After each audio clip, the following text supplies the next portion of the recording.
All right, so let's design decals for these two guys. Their color here we go, GP18. All right, this is Agassiz and Plains. Now, it is a railroad that serves a lot of grain elevators. That's why I got the wheat on there. What I do to design decals, this is briefly how I do it, because I make all my own decals. All right, so this is a light color right here. That means we can make decals for it.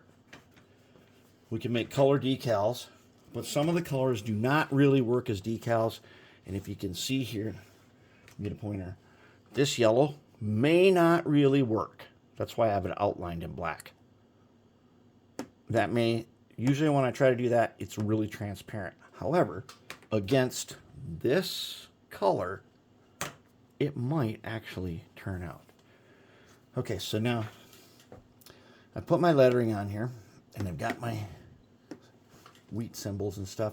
And then what I do is I've got the lettering outlined in black, so that when I print this, even if this turns out light, the outline of the letter will be in black, so that in case it's transparent, we'll still get a sense of this color.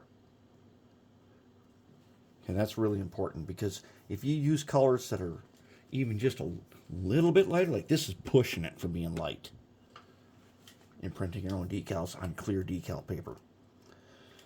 Okay, so let's take a look. So this would be on the side of the locomotive. This would be our logo.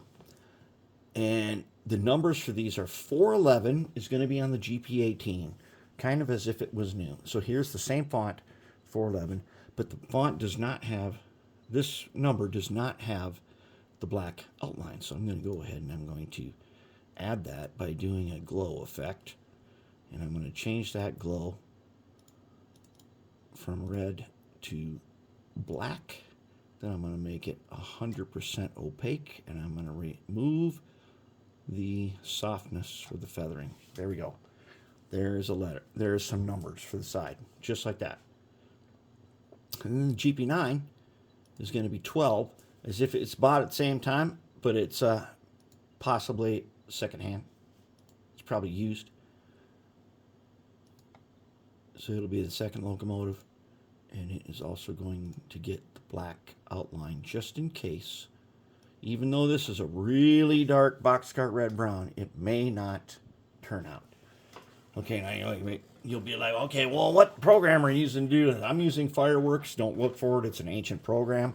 It's been around for like 25 years, and it has a really steep learning curve. I use it because I already know it. If you're going to do this, learn how to do it in Inkscape.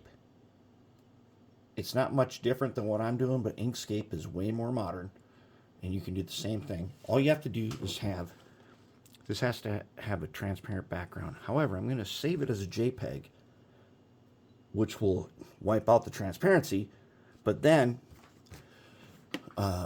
this will all turn to white, means it won't print. I'm printing on clear paper. Then these numbers will print just like that as a photo. And then I will resize these to exactly the right size that I need them by measuring this. And then I will lay them, once I've made the graphics, I lay them out in another program for printing, where I can size them to exactly what size I want. And so you can do that in Inkscape too, so that you don't need to use two programs. And sometime we will talk a little bit about Inkscape, but that is how I start decals. I make them a graphic, and then I save them, then I bring them into a printing program and size them, and then print them with an inkjet printer on clear decal paper. And then we've done this where we use a bonder and stuff. I'm currently using a clear lacquer and a heat treatment, so I can get decals within 1 day. And then we will do some more Waterslide decal stuff after they're made.